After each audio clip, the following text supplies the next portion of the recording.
God give me the different source of happiness and the different source of joy. And that the Lord joy is my strength.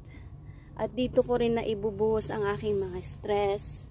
Pag nahuhumsik ako, dito ako kumukuha ng mga lakas. Dito ako kay Lord ako kumukuha ng mga lakas. Pag may mga time na hindi ko alam ang gagawin ko, I just dig the ground.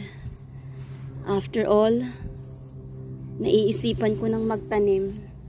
So this is my pocket garden here. Ang sarap magtanim, very fulfillment talaga siya.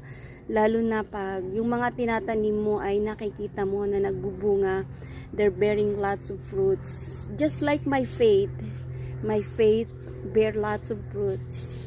Sometimes my heart ache, my soul ache.